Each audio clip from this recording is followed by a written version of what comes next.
बिस्मिल्लाहिर्रहमानिर्रहीम। अस्सलामु अलैकुम। कैसी हैं आप सब? उम्मीद है आप सब खैरियत से होंगी।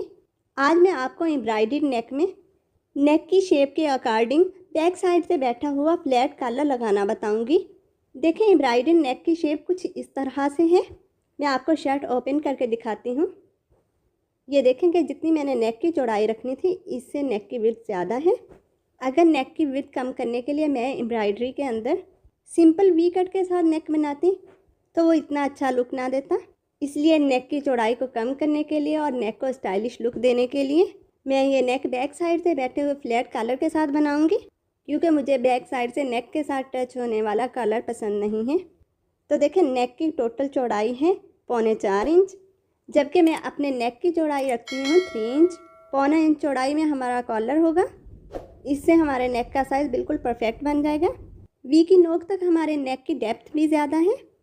वी की नोक में हम डिज़ाइनिंग करके नेक की डेप्थ को भी कम कर देंगे। नेक की कटिंग से पहले हम एम्ब्रॉयडरी को अच्छे से मिलाकर रख लेंगे। इसके बाद हम एम्ब्रॉयडरी के बिल्कुल साथ साथ सिलाई का दबाव छोड़कर नेक की कटिंग कर लेंगे।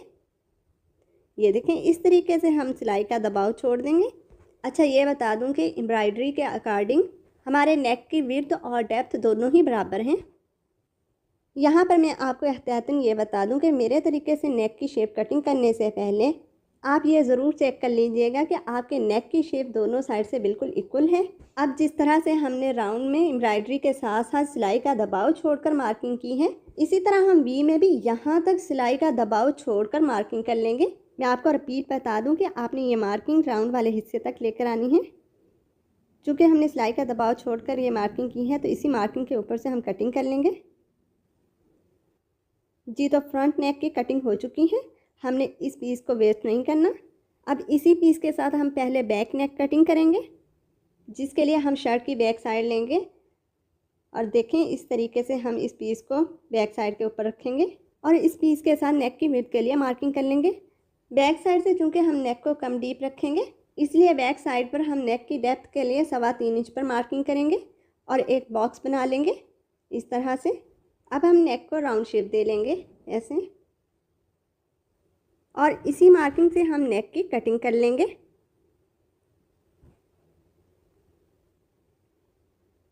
जी, तो बैक नेक भी हमने कटिंग कर लिया है। अब बैक नेक और फ्रंट नेक वाले इन पीसेस को हम साइड पर रख देंगे। कॉलर कटिंग करने से पहले हम वी बनाएंगे। आमतौर पर तो एम्ब्रॉयडरी नेक में वी बनाने के लिए नीचे कपड़ा रखकर एम्ब्रॉयडरी के साथ साथ सिलाई लगा ली जाती है। चूँकि हमने कॉलर लगाना है इसलिए हम वी भी पेस्टिंग पेपर के साथ बनाएंगे। तो वी बनाने के लिए हम पेस्टिंग पेपर की सीधी पट्टी को ऐसे फोल्ड कर लेंगे और शर्ट को फोल्ड करके पेस्टिंग पेपर के ऊपर कुछ इस तरीके से रखेंगे कि नेक में ऊपर वाली साइड पर इस तरह से पेस्टिंग पेपर एक्स्ट्रा होनी चाहिए। अब हम पूरी वी में एम्ब्रॉयडरी के बिल्कुल साथ साथ बगैर धागे के सिलाई लगा लेंगे। देखें, हमने पूरी वी में एम्ब्रॉयडरी के बिल्कुल साथ साथ मशीन चलाई है।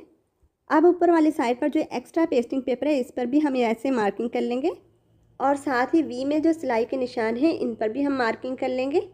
ये देखें, ऐसे सिलाई के निशान अच्छे से हाईलाइट करने के लिए हमने ऐसे मार्किंग कर ली है और हमारी वी शेप ड्रा हो चुकी है। अब हम वी शेप कट कर लेंगे इस तरीके से और ऊपर वाली साइड से भी इस तरीके से हम एक्स्ट्रा पेस्टिंग पेपर कट कर देंगे। साइडों से भी एक्स्ट्रा पेस्टिंग पेपर कट कर देंगे और इस वी शेप को एक्स्ट्रा फैब्रिक पर हम पेस्ट कर लेंगे। अब कॉलर कटिंग करने के लिए हम पेस्टिंग पेपर लेंगे और पेस्टिंग पेपर को ऐसे फोल्ड कर लेंगे और फ्रंट और बैक नेक की कटिंग में से निकले हुए ये दोनों पीस लेंगे। इन दोनों पीसेस के इस ऊपर वाले हिस्से से मैंने सिलाई के दबाव जितने हिस्से को फोल्ड करके प्रेस कर लिया है, कुछ इस तरह से। याद रखने के लिए मैं आपको ये बता दूं, ये फ्रंट नेक का पीस है जबकि ये बैक नेक का पीस है।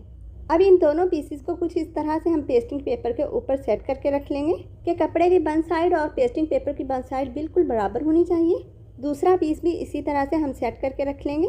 ये देखें, कुछ इस तरह से दोनों पीसेस को हमने अच्छे से सेट करके रख लिया है। ये ऊपर वाली साइड पर जो एक्स्ट्रा फैब्रिक है इसे हम कट कर देंगे। अब देखें, नेक की फ्रंट साइड में यहाँ तक वी की चौड़ाई है, इसलिए इस मार्किंग तक हमारा कॉलर बनेगा। तो कॉलर के लिए हम तकरीबन 2 पॉइंट छोड़कर इन पीसेस के बिल्कुल साथ साथ मार्किंग कर लेंगे। ये देखें, इस तरह से अपने कॉलर की परफेक्ट शेप कटिंग करने के लिए ये मार्किंग आपने बहुत ही एहतियात से करनी है। यहाँ पर शोल्डर की सिलाई आएगी, इसके लिए भी आपने लाजमी मार्किंग करनी है। अभी इसी तरह से हम बैक साइड की तरफ भी मार्किंग कर लेंगे। अब इस हिस्से पर ये जो नोक सी बन गई है इसे हम राउंड शेप दे लेंगे। ये देखें, इस तरह से हम अच्छे से सेट करके यहाँ पर राउंड शेप दे लेंगे। अब देखें कुछ इस तरह से राउंड शेप बन गई है। यहाँ तक चूँकि वी की चौड़ाई है इसलिए इस हिस्से तक हमारा कॉलर होगा। इस हिस्से को भी हमने अच्छे से राउंड शेप दे ली है। अब मैंने कॉलर की चौड़ाई रखनी है 1.25 इंच, इसलिए हम पूरी राउंड शेप में 1.25 इंच के गैप पर मार्किंग कर लेंगे।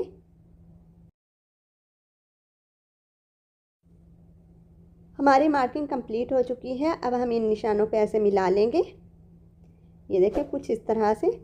कॉलर की चौड़ाई को बराबर रखने के लिए आपने ये मार्किंग भी बहुत ही एहतियात से करनी है। कॉलर का ये हिस्सा शोल्डर की सिलाई के बराबर आएगा, इसलिए यहाँ पर भी हमने लाजमी मार्किंग करनी है। अब वी की कटिंग में से निकला हुआ हम पेस्टिंग पेपर का ये पीस लेंगे और ऊपर वाले हिस्से से एक्स्ट्रा पेस्टिंग पेपर कट करके इस तरह से हम इस वी शेप को रखेंगे। अब देखें यहाँ तक हमारा कॉलर आएगा। तो कॉलर के सिरे वाले हिस्से से परफेक्ट तरीके से वी शेप बनाने के लिए हम कुछ इस तरह से मार्किंग कर लेंगे। दोबारा से देखें, इस तरह से हम वी शेप को सेट करके रख लेंगे और कॉलर के सिरे वाले हिस्से में वी शेप के अकॉर्डिंग ऐसे क्रॉस में मार्किंग कर लेंगे। अब कॉलर की शेप आप चाहें तो ऐसे ही रख लें या इस हिस्से को आप थोड़ा सा राउंड शेप दे लें। इस तरह से हम कॉलर के इस हिस्से पर हल्की सी राउंड शेप दे लेंगे।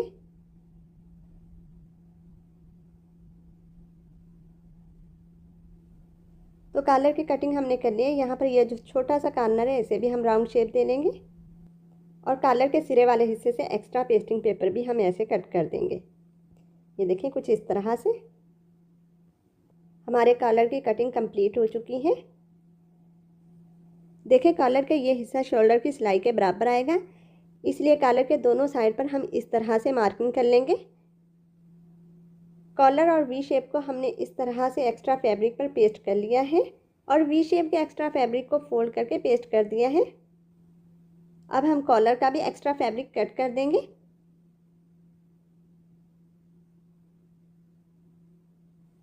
जी, तो एक्स्ट्रा फैब्रिक हमने कट कर दिया है। साइड वाले एक्स्ट्रा फैब्रिक को हम फोल्ड करके ग्लू की मदद से पेस्ट कर देंगे। एक्स्ट्रा फैब्रिक को हमने फोल्ड करके ग्लू की मदद से पेस्ट कर दिया है। अब हम एक और एक्स्ट्रा फैब्रिक लेंगे और कॉलर को कुछ इस तरह से एक्स्ट्रा फैब्रिक पर रखेंगे कि नीचे वाला कपड़ा तकरीबन सिलाई के दबाव जितना एक्स्ट्रा होना चाहिए। कॉलर की बैक साइड पर हम इस तरह से ग्लू अप्लाई करेंगे और कॉलर को एक्स्ट्रा फैब्रिक के साथ ऐसे रखकर पेस्ट कर लेंगे। अब पेस्टिंग पेपर के बिल्कुल साथ साथ हम इजीली सिलाई लगा लेंगे, लेकिन कॉलर से पहले हम वी शेप रेडी करेंगे, जिसके लिए हम वी शेप के मिड पॉइंट को और शर्ट के मिड पॉइंट को ऐसे मिलाकर रखेंगे और पेस्टिंग पेपर के साथ साथ सिलाई लगा लेंगे। ये देखें कुछ इस तरह से हम पेस्टिंग पेपर के बिल्कुल साथ साथ सिलाई लगा लेंगे।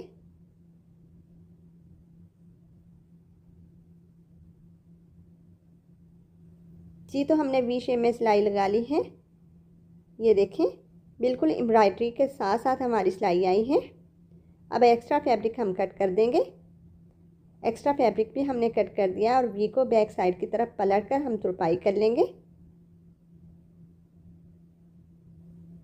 अब हम कॉलर रेडी करेंगे। देखें ये कॉलर के सिरे वाला हिस्सा है, इसलिए इस हिस्से पर हम अपनी सिलाई को परफेक्ट तरीके से लगाने के लिए पहले ऐसे मार्किंग कर लेंगे। आप चाहें तो इस तरह से पेस्टिंग पेपर के बिल्कुल साथ कपड़े को फोल्ड करके मार्किंग कर लें। अब इस मार्किंग वाले हिस्से से ही हम अपनी सिलाई स्टार्ट करेंगे। ये देखें कुछ इस तरह से राउंड वाले हिस्से से हमने बहुत ही फिनिशिंग के साथ सिलाई लगानी है। ये देखें कुछ इस तरह से।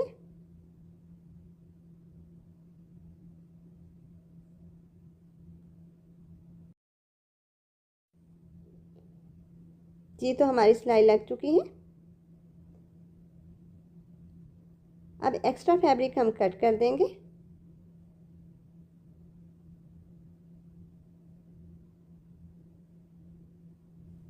कॉलर के अंदर वाली साइड से हमने एक्स्ट्रा फैब्रिक कट कर दिया है। कॉलर की बाहर वाली साइड से भी हम सिलाई का दबाव रखकर बाकी एक्स्ट्रा फैब्रिक कट कर देंगे।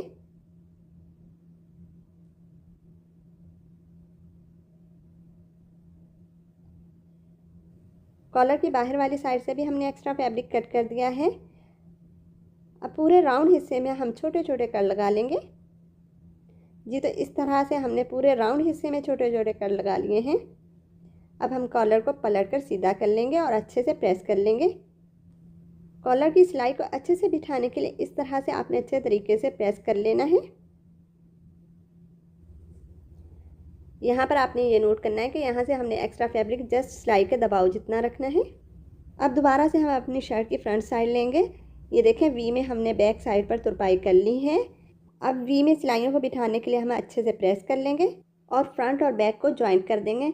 ये देखें कुछ इस तरह से हमने शोल्डर वाले हिस्से पर सिलाई लगाकर शर्ट के फ्रंट और बैक को ज्वाइंट कर दिया है। अब हम कॉलर लेंगे। कॉलर के इस हिस्से पर जो एक्स्ट्रा फैब्रिक था इसे हमने कट कर दिया है। यहाँ पर एक बात और नोट कर लें कि कॉलर को अटैच करने की सिलाई पेस्टिंग पेपर के सिरे से बाहर आने के बजाय बिल्कुल सिरे के नीचे होनी चाहिए। इस तरह सिलाई लगाने से कॉलर के नीचे वाले हिस्से में भी किसी भी किस्म का बबल नहीं बनेगा। अब हम ऐसे फोल्ड करके कॉलर का पहले मिड पॉइंट बना लेंगे। ये देखें इस तरह से ये है कॉलर का मिड पॉइंट।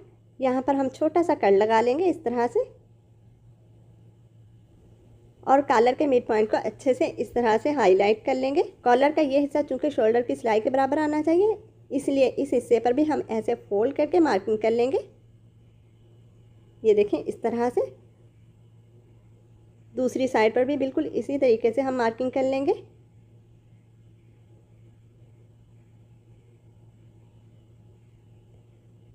और सिलाई के दबाव वाले हिस्से पर इस तरह से छोटा सा कट लगा लेंगे। इस साइड पर भी हम इसी तरह से छोटा सा कट लगा लेंगे। तो मार्किंग तो हमने कर ली है। अब हम अपनी शर्ट लेंगे। शर्ट के बैक साइड पर ये देखें कॉलर के सिरे वाले हिस्से को इस तरह से हम मिला कर रखेंगे ऐसे, और कॉलर को हल्के हाथों से ऐसे घुमाते आएंगे। अब देखें ये कट वाला हिस्सा शोल्डर की सिलाई के बिल्कुल बराबर आना चाहिए इस तरह से। अब यहाँ से हम बैक साइड की तरफ घुमा कर ले आएंगे। ये देखें इस तरह से कॉलर का मिड पॉइंट बैक नेक के सेंटर में इस तरह से आना चाहिए। ये देखें ऐसे, ठीक है। अब हम चलते हैं सिलाई की तरफ। सिलाई लगाते हुए हम शर्ट की बैक साइड को ऊपर की तरफ रखेंगे और कॉलर के सिरे और वी के सिरे को अच्छे से मिलाकर सिलाई लगाने से पहले कॉलर के सिरे वाले हिस्से को अच्छे से नीट कर लेंगे। यहाँ पर मैं आपको ये भी बता दूँ, अगरचे कॉलर मुख्तलिफ़ तरीक़ों से लगाया जाता है, लेकिन कॉलर लगाने का रियल तरीका यही है कि हम एक ही सिलाई में पूरा कॉलर लगा लेंगे। कुछ लोग हाफ नेक में पहले एक साइड पर सिलाई लगाते हैं, फिर दूसरी साइड पर सिलाई लगाते हैं। अगरचे वो तरीका भी सही है, लेकिन मुझे एक ही सिलाई में कॉलर लगाना पसंद है। आपको जो भी तरीका आसान लगता है इसी तरीके से कॉलर को शर्ट के साथ अटैच कर लें। अलबत्ता कॉलर के सिरे वाले हिस्सों पर सिलाई लगाते हो आपने इस बात का ध्यान रखना है कि सिरे वाले हिस्से शर्ट से बिल्कुल भी बाहर की तरफ नहीं आने चाहिए।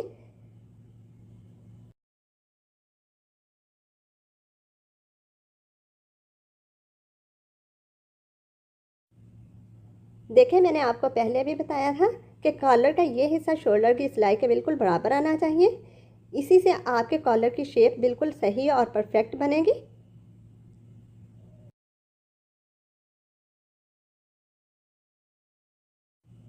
देखें कॉलर का मिड पॉइंट इस तरह से बैक नेक के बिल्कुल सेंटर में आना चाहिए।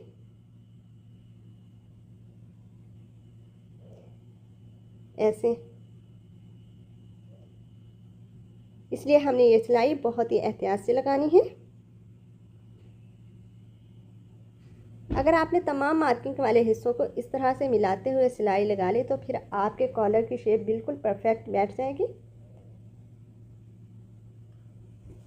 ये देखें कॉलर का ये मार्किंग वाला हिस्सा भी शोल्डर की सिलाई के बिल्कुल बराबर आ गया है।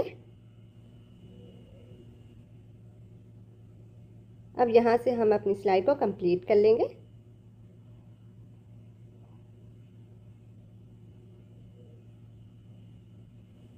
एंड पे भी हम कॉलर के सिरे वाले हिस्से को इस तरह से नीट करते हुए सिलाई को कंप्लीट कर लेंगे।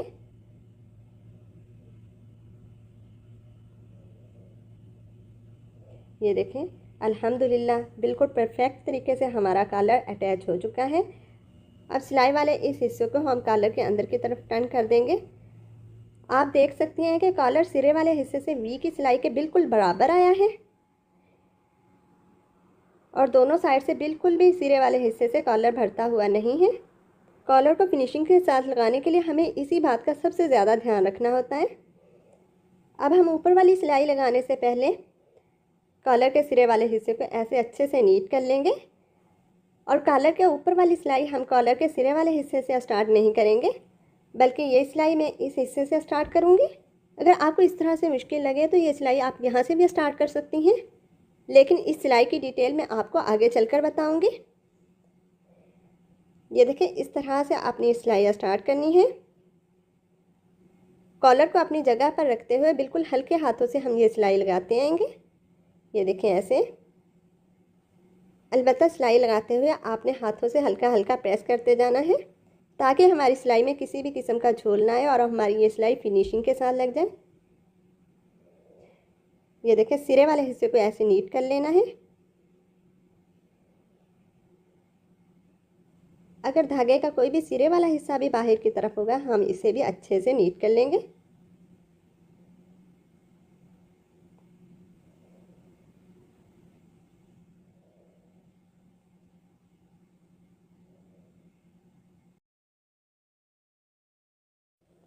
कॉलर के दूसरे सिरे वाले हिस्से को भी हम सिलाई लगाने से पहले अच्छे से नीट कर लेंगे।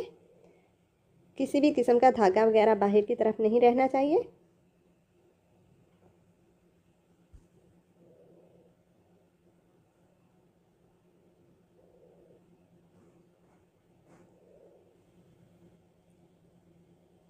ये देखिए, इस तरह से हमने अपनी सिलाई को बिल्कुल अच्छे से नीटनेस के साथ अंदर की तरफ करते हुए ये किनारे की सिलाई लगानी है।